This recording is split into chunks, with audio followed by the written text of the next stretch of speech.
Hi everyone, I'm Tami Goveia and welcome to Keeping It Classic. Now this is a special edition to the podcast. We have Some Like It Classic, where a couple of old Hollywood geeks pick a movie and get together and talk about it and have a bunch of fun. So welcome. Today in studio I have Melodie Aikels, who is the senior West Coast editor and contributor to Daytime Confidential. We are talking about one of her favorite films, as well as mine, probably yours, and that's The Wizard of Oz. Join us along our own little geeky yellow brick road for what I'm sure is going to be a whole ton of fun.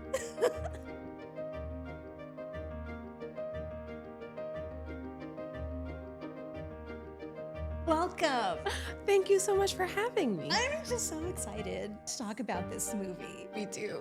It's a fan favorite, but it's a fan favorite for very different personal reasons, which is why I love talking about this movie.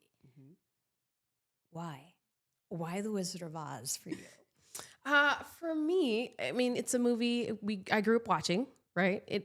I grew up in a small town in Texas, so we only had so many channels for a very long time, and The Wizard of Oz would come on periodically, usually around this time of year, usually sometime in the spring, so it was something you could always look forward to. It wasn't ever going to change on the schedule. And then for me, it's just the fantasy. You get wrapped up in, there are flying monkeys and tornadoes and witches and things that you could not imagine. And I think for a child, especially when I first started watching, it was like, this is amazing.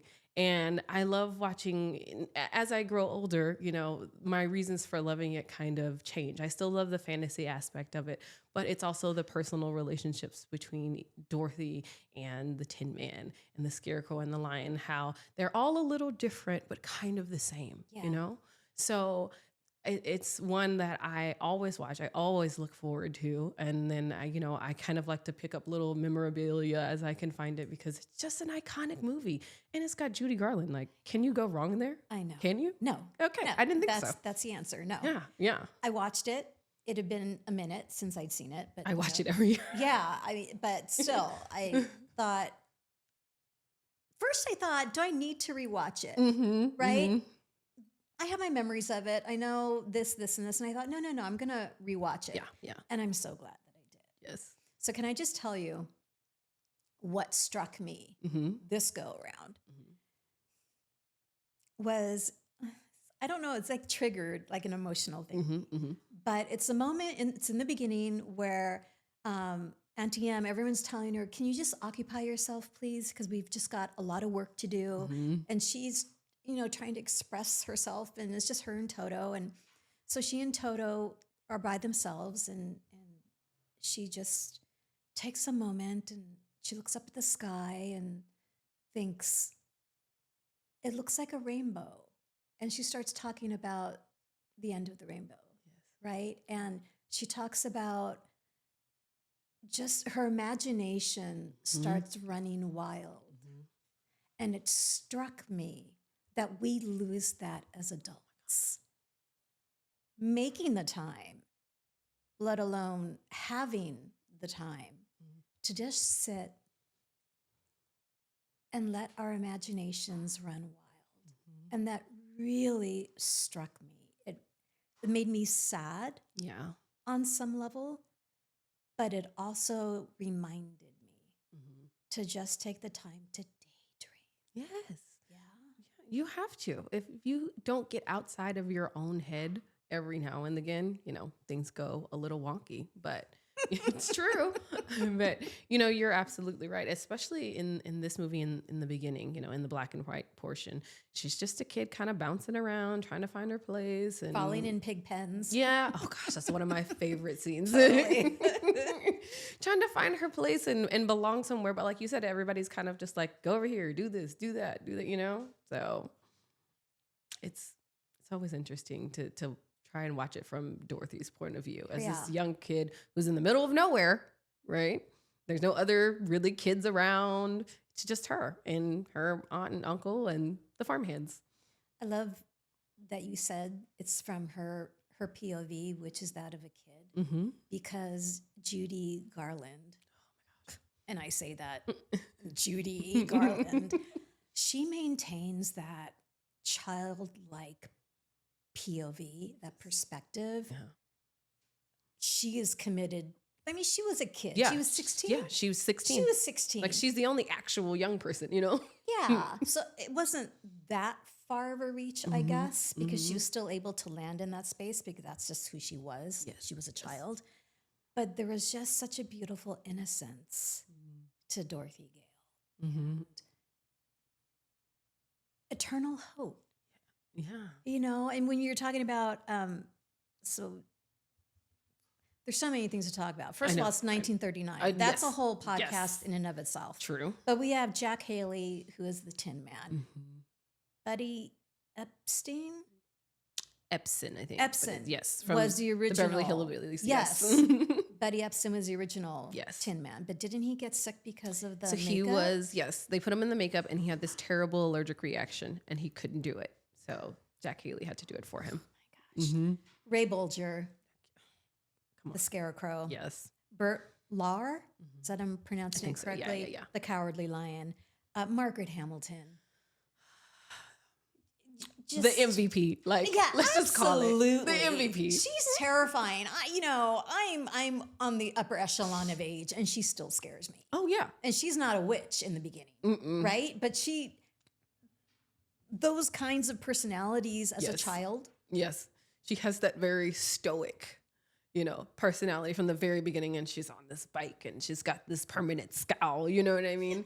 And that's one of my favorite interactions is between Auntie M and Margaret Hamilton's character at the very beginning. Like, clearly, there's been beef for a very long time between these ladies, okay? Where she says, you may own the town, but I've been wanting to say this to you for 30 years, but I'm as a Christian woman, okay? I can't, just storms off. And I was like, I would love to know more background about this as a soap fan. But, it's things like that where you just knew as soon as she came in and she got her own theme music, she even got it in the very beginning of the film. Yeah. So you knew this character was going to be different and she played it to a T. I mean, in black and white, she's herself, but the second the color turns on, she's now green and menacing and she has a claws. And I kind of think, for me, she's almost like the originator of the evil laugh. Like, everybody kind of does. That maniacal, mwah kind of thing, right? Yes. Everybody is like doing a version of that from then on. That's my opinion, But yeah. Frank Morgan, obviously the wizard. Billy Burke as Glinda, the good witch of the North. Yes, of the North. Do we ever find out the good witch of the South? We don't know her. We don't know her. We got the East and the West. Yes. But we don't know. We don't know well, who's there's in the something part 4, 5, 6, 7 of the whole The film. untold story. Yeah. Clara Blandick, who played Auntie M. And then Charlie Grapewin, who played Uncle Harry. What a cast. And one of the things I love about classic film are the character actors. Especially the older character actors. Yes. You had work forever back then. You just did. Yeah. I mean, if you look at what's his name, Frank Morgan, is that right? Yes, Frank Morgan, who played the three characters. Carnival guy in the beginning. Yes. The keeper of the gate. And then the Wizard of Oz. The Wizard of Oz. I was like, they have you playing 3 different people in this movie. And if you're not paying attention, you won't notice. Yeah. And I think that's one of the best parts. It's a really good question because he does look different in each one. From the beginning of the film to that gatekeeper kind of sitch. Yeah.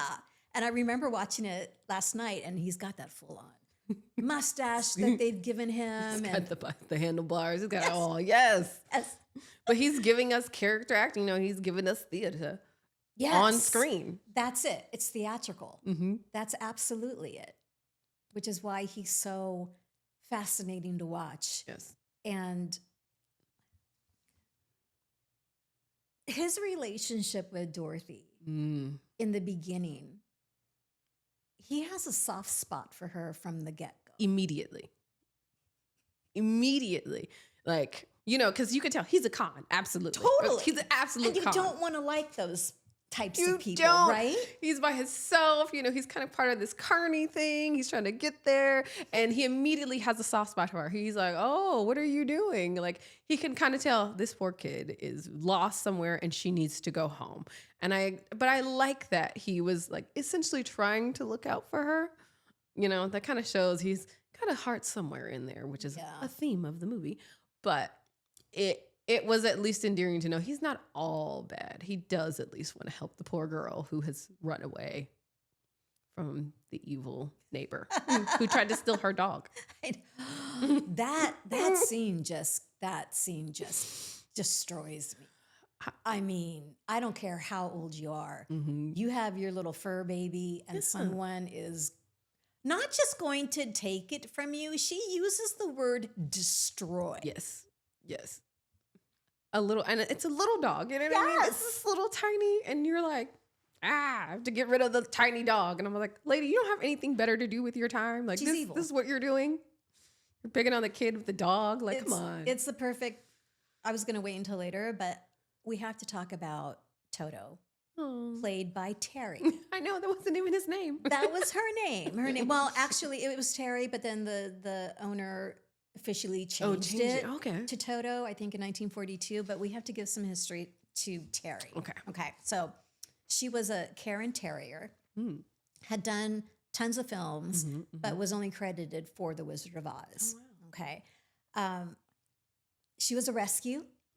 Yes. So her daddy, her owner, trainer, Carl Spitz, found her, rescued her, and realized, okay, she is super smart. Right. So took her in, trained her. And I'm telling you, Melody, Toto, Terry, I know, was Lassie ever nominated? I mean, I don't know. Have animals ever been nominated? I don't know. Maybe not. Maybe I don't know. not. I don't know. But Toto, Terry needed to be nominated. I'm with you. I mean, if we look at how much story that little tiny dog drove, yes, everything focusing on Toto is a transition. It is. Something is going to happen because of XYZ happened to Toto. Toto's going to run away. Toto's going to get kidnapped. Toto's coming back, like rescuing Dorothy. He's a good escape artist. Okay. Because there was a couple times where he was like, and I'm out. I'm out of here. Yeah, I got places to go, and this is not right. I'm going to make it right. And nobody messed with Dorothy because that's my girl. So I know. Like, it's a whole thing. That bond. Yeah. That bond. But you know what that feels like. Yes. And I know what that feels like. Yes. So I had to give a shout out to little Terry. The dog deserves she it. lived a good life, was up until 11 years of age, and she had a really good life. Oh my gosh. I know you talked about the fantasy. I did. One of the things that you love about it. But why is it you said you had a story as to how this love for the film all started? So, take it back. I was a child in the early 90s, right? And I'm an only child, so it's me, mom, and dad. Me too. Yes. So it's me and mom, and she said she was busy one day, and I was bugging her, Mom, I want to do this, Mom, I want to do that, blah, blah, blah. And she was like, I'm trying to finish this. Let me just finish it really fast, and then I promise we will go, we'll hang out, we'd like to do puzzles, the whole thing. And I was like, oh, but Mom. And she was like, come on, let's just go find something on TV. She goes, and it's The Wizard of Oz. And in her mind, she was like, it'll be fine because she could watch this for a little bit. And when she gets to the flying monkeys, she'll be terrified and I'll be done with whatever I need to do. So it was the beginning. It was, okay. So it's like close to the beginning. Yeah. So she was like, sit here, watch this just for a little bit. So how and old? We right here. Maybe 3 or 4. I was really young. Oh my gosh. Yeah. I was super small. Okay. So, and like, I don't remember some of it. I remember watching the movie the first time, like mostly, as I say, as the door opens to color. That's the part that is extremely vivid to me. And she was like, she's like, I set you on the couch and we put it on. And I was like, okay, I'll just go finish whatever I'm doing in the next room. I can hear you. If anything happens, it'll be fine. And she realizes like an hour goes by and she's like, I haven't heard anything. There's silence, which is usually a problem if there's a child. And she comes back, and I'm now off the couch in front of the TV like this. Not saying anything, not moving. I'm just like, this is the best thing I've ever seen. And she's like, I was trying to talk to you, and you were like, uh-huh, uh-huh, uh-huh. So the funny part is she put it on so I would be afraid so she could do what she needed to do, and I ended up falling in love with it. And then it became, can we rent The Wizard of Oz? Every week she was like, no, I had to hide it from you. So yeah. So that's my story of how it came to be. And yeah, it's her fault. It backfired, but that's what she gets for trying to scare me. Exactly. Don't do that. Were you scared by the monkeys? No. No. I found them fascinating. What's interesting, they never scared me. Mm-hmm. But I really watched them last night. Like their faces are kind of weird, right? They're scary. Yeah. They're scary. I think as someone younger, she scared me more. Oh, so yeah. My focus was on her. Mm-hmm. It wasn't some, oh, okay, she's got these flying monkeys. Okay, but when they, spoiler alert, when they swoop in, when she gives them orders to go get Dorothy, you can do whatever you want with the others. I'm like, oh my gosh. Whoa. But the girl I need alive. I need those shoes. I need those shoes. When they just dive into that dark forest and all hell breaks loose. Because now it's chaos. Now it is just chaos. It is. Everyone is running in different directions. Well, Scarecrow can't. Right. Because they're just tearing him apart, which I was just, this is awful. It's like, Willy Wonka in the tunnel scene where it's just like, all right, hard left turn. Yes. I want you back on the show to talk about Willy Wonka. Oh, we can do that. Yes. Okay. Done. Business, mixing business with pleasure. I'm with it. But when, I was looking at that scene also from a special effects perspective. We can have a whole conversation on special effects, but yes, go. Where that one in particular, that one monkey swoops in, scoops her up. Does she have Toto? No. She doesn't have Toto, which makes it even more terrifying. Toto ran. He was out. He was like, nope, I'm gone. But the other monkey found him and scooped him up. Yep. That traumatized me. And I hadn't really actually noticed it because I think I was caught up in the chaos of it all. Yeah. There's so many things happening in that scene. So like you said, the Scarecrow's getting torn apart. The lion done ran. He's out. The Tin Man is rusted up. Like, Dorothy's trying to get away. They're escaping. They're flying. So you can't get away from them. They're fly. So what are you going to do? Like, it's like, all right, this is now the point in the film where we've lost control. Yeah. There's trouble. There's real trouble. Up until then, it was just a threat. Right. Yeah. You're running up against trees who are talking back at you and intimidating you. And there's that whole Poppy scene where, okay, this isn't good. Yeah. How are they going to get out of this?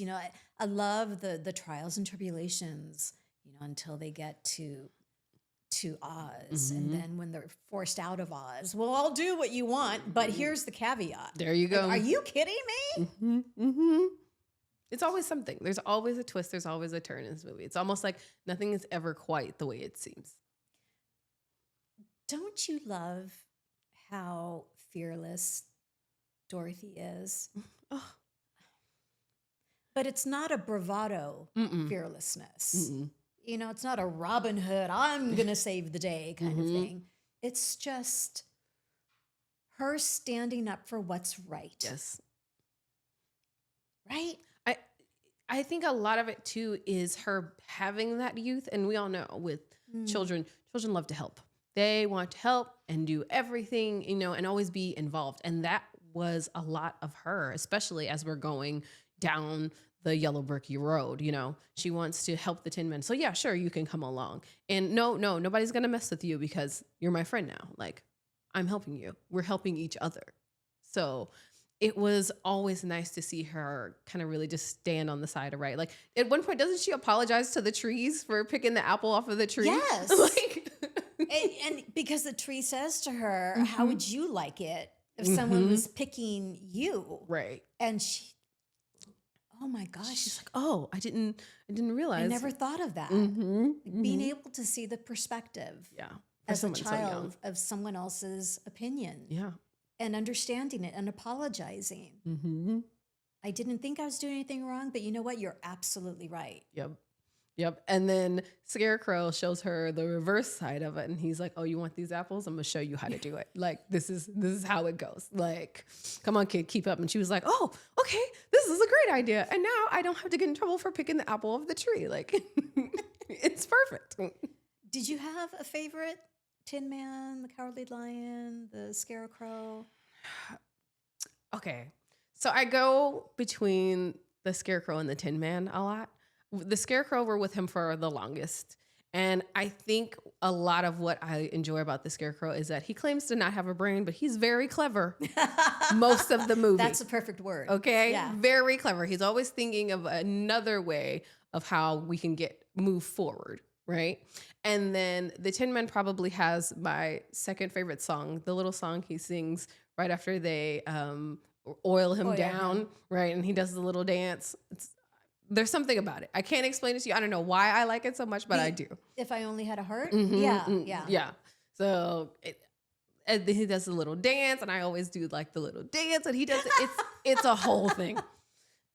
So, and I think it just goes back from a child, like watching him do it. And in watching him do his little dance, Dorothy and Scarecrow are watching him from the background. They're like this. And at one point, Judy Garland's like, oh, this isn't so bad.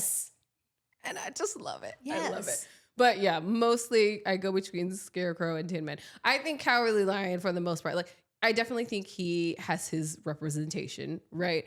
But at the same time, he is comedic relief all through it for me. Like, absolutely. He cracks me up. Like, he cracks me up the whole movie. The Cowardly Lion, Bert Lahr, was much more of a caricature. Yes. Than the Tin Man or the Scarecrow for me. They were more human-like. The lion, it was a lion. It wasn't a human type lion to me. No. He's got curls. I mean, come on. Yeah, and just the way he talked. It's just and it's fascinating. I want to know, was that it had to have been a directorial. Oh, yeah. Yeah.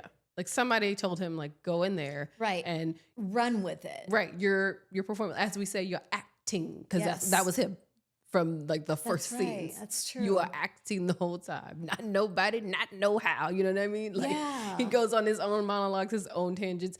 And I love the way that the other three just kind of play along. They're like, all right, well, this is what we got. And this is what we're doing. Like, let everyone be themselves when you think about it. They let him be his royal king of the jungle self. That scene toward the end where they put the cape and the crown is hysterical. Right. And those two didn't have that moment. No. Which was interesting to me. I noticed that too last night. Like, why are they giving the lion this moment when the other two don't have that kind of moment? Right. I don't know. What do you think? Part of me thinks because the other two, like you said, are so human, like maybe they didn't necessarily need that. Whereas the lion, who his whole issue is that he's a coward, you know, I'm always running from everything. Everything's great. My own tail scares me, right? So, so for him to have this moment and everyone focus on him and he's not running, he's living in the moment. I think that was maybe something his character needed to go through.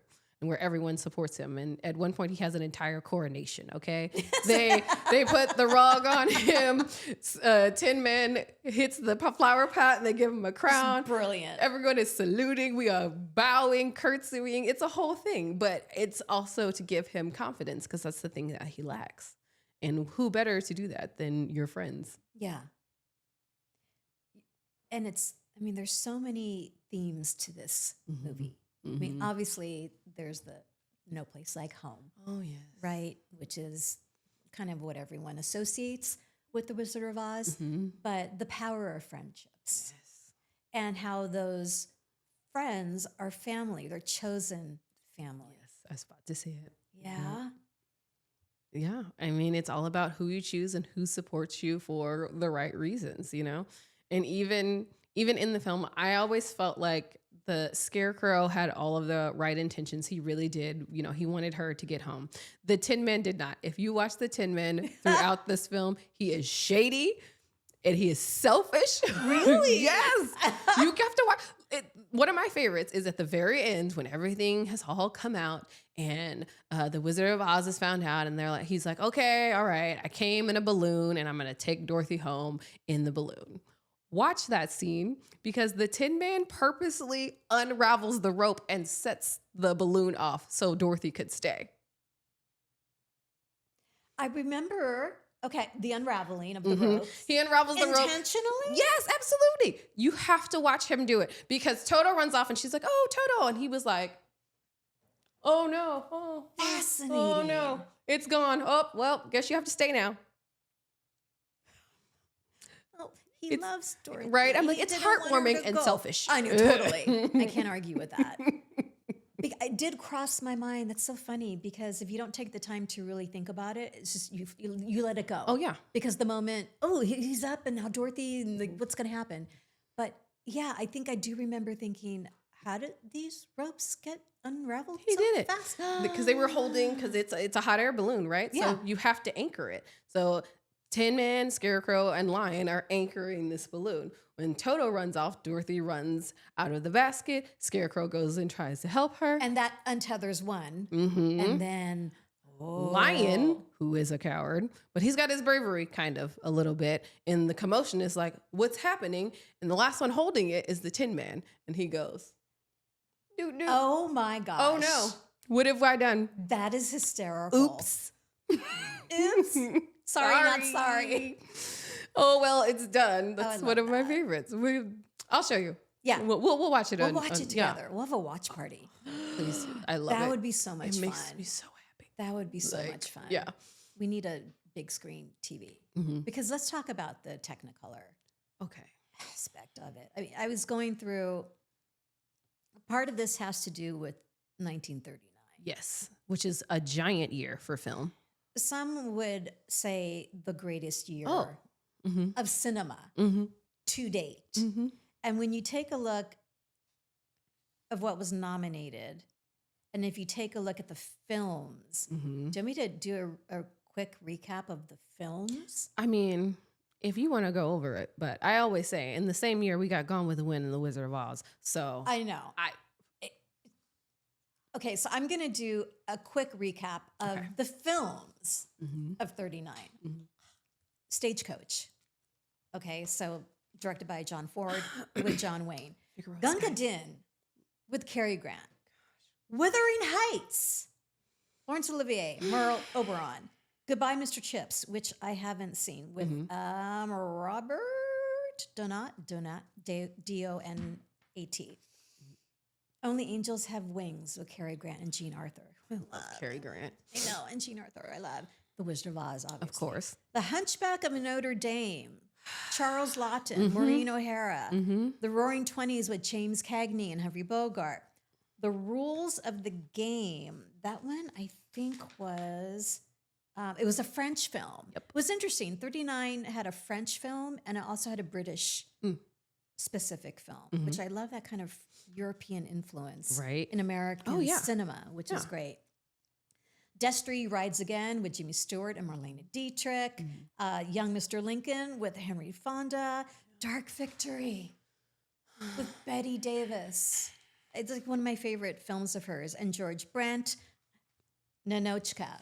Oh, no, that's a classic. Right? Like, with Greta Garbo. Mr. Smith Goes to Washington.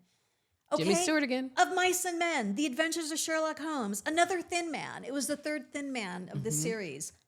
Love Affair. The original. That was the original, right? Yeah, I think original. that's the first one. Yeah. Son of Frankenstein. The Four Feathers, which was the French film.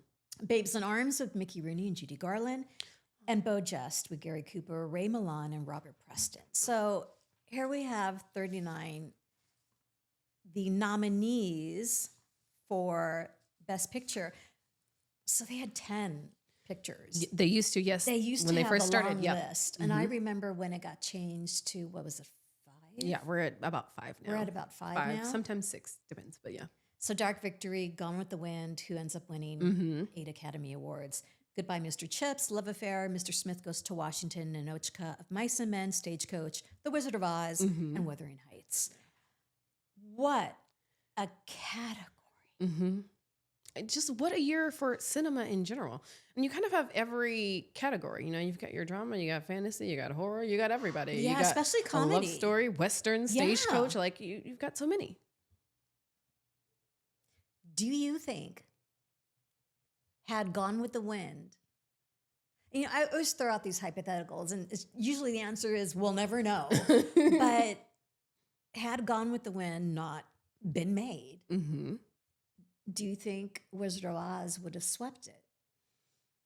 Honestly, I think it would have been between Wizard of Oz and Mr. Smith Goes to Washington.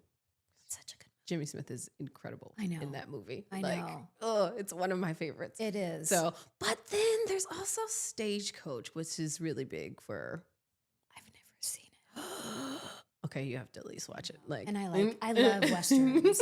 I love Westerns. So it's really beautiful cinematography, like really beautiful. So, anywho, I think that, and like you said, we'll never know, because Gone with the Wind was twice as long as everybody else and is this giant epic. And so, you know, it's kind of hard to beat. But I think it would have been, for me, maybe between those two, you know, but they definitely would have had a chance, at the very least, between those two.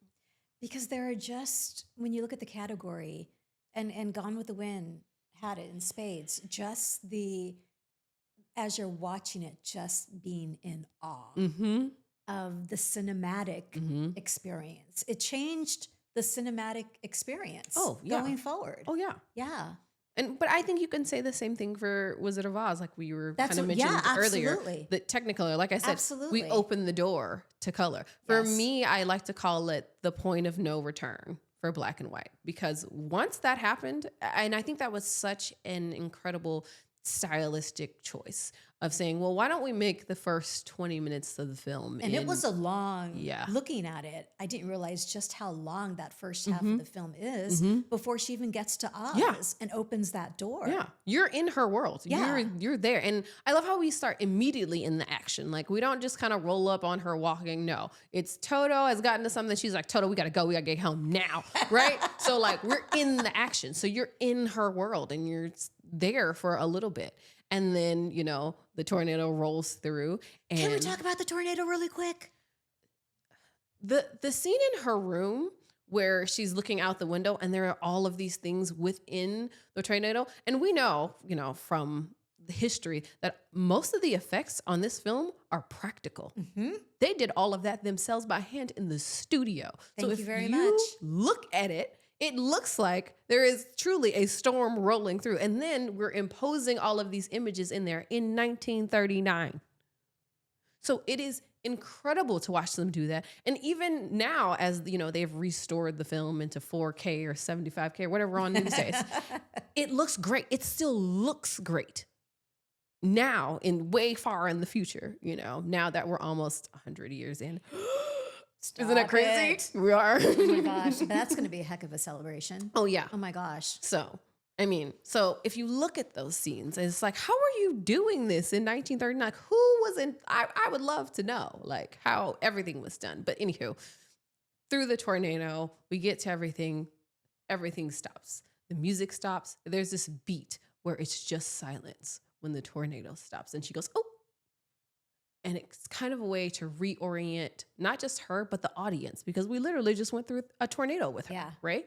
So she's like, okay, I don't know what's going on, but I'm still living and me and Toto are good. So, and when she opens that door and the camera is behind her shoulder, you know what I mean? So we make sure we get that full shot. And she opens the door to color, and she opens the door to, as I like to say, is the point of no return. Like, you knew at that moment we were never going back to sepia tones. I mean, that was over. That line too, we're not in Kansas. I don't think we're in Kansas anymore. There was, you know, you can write down the greatest lines of all time. Oh, yeah. but that was just so symbolic. Yeah.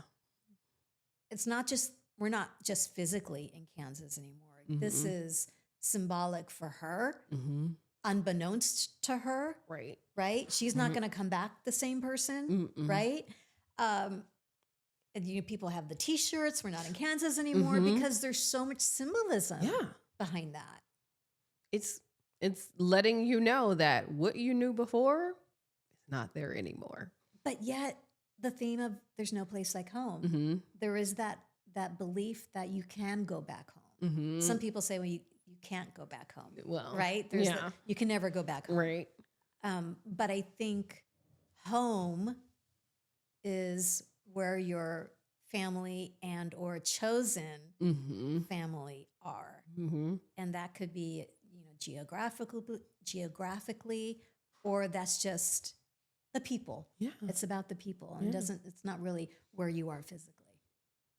Right. anymore. You know, I do think a lot, like you said, a lot of the movie is, oh, I'm trying to get back home. I want to go back to what is familiar. I mean, you can't always do that, Yeah. but it's also, we like to search for things that we already have sometimes and we just don't know it. Yes. And I think that's a lot of the theme of the movie is that everybody was always looking for something that they already had. They just didn't know it. And you had to go through these changes and these differences to realize that you have it and be appreciative of that. So Going through the trials and tribulations, but having that support system Mhm. around you to Mhm. help you navigate Yeah. the scary times. Right. Yes. Right. Oh my gosh. Because the same people who she had before were the same people who were in her fantasy. know. And she comes back to them. And even when she wakes up and she's back home and she's in her bed and she's like, but you were there and you were there and you.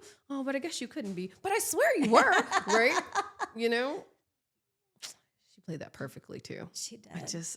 It's just fabulous. But yeah, no. The special effects, the technical, the color, all of it, they nailed it. So they won for original score Mhm. and then best song. And the best song that almost ended up on the cutting room floor. Okay, I didn't hear Somewhere Over the Rainbow. about that. Okay. Yeah, it was on the cutting room floor originally. Why?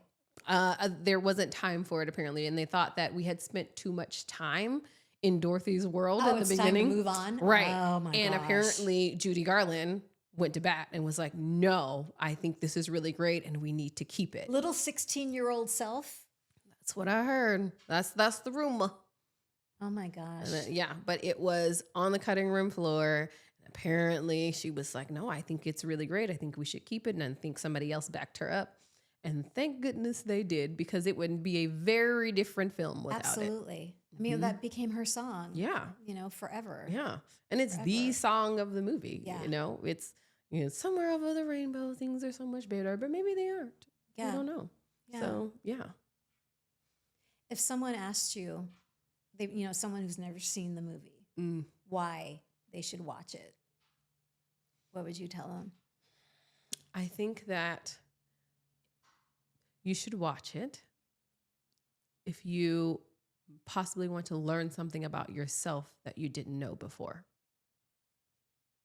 Because I think it is definitely a film that is a teacher of not only just being appreciative of what you have, but also having that faith to keep moving forward and keep making those friends that you maybe were afraid to make before.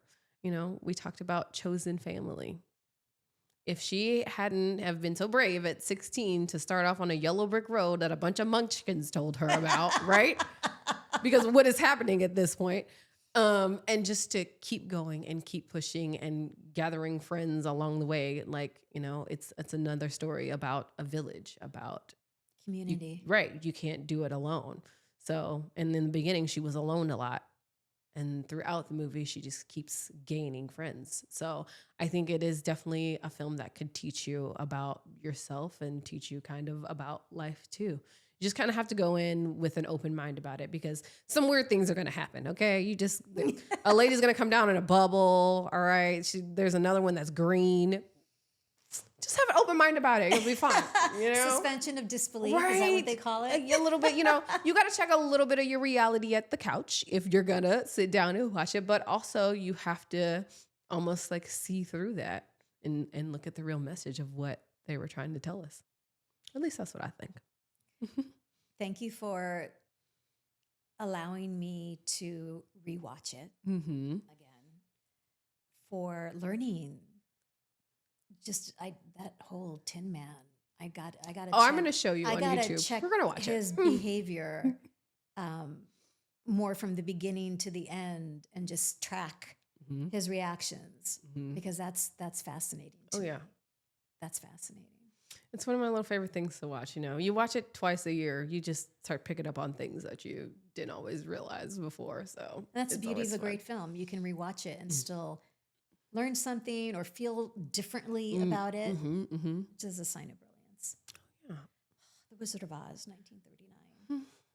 Oh, Thank you. a classic. Melody. Thank you. This was so much fun. I love it. I love It's it. a blast. Well, I have to come back because we have to talk about Willy Wonka and the Yes, Chocolate this is an Factory. ongoing saga Okay. for us. Well, I'm in. Let's do it. We'll make this a thing. It'll be fun. Going to be signing off, everyone. Thank you so much for joining us here on Keeping It Classic. Thank you, Melody, again for joining us. And you will be able to find this podcast on JLJ Media. This has been a JLJ Media production. Until we meet again. Bye.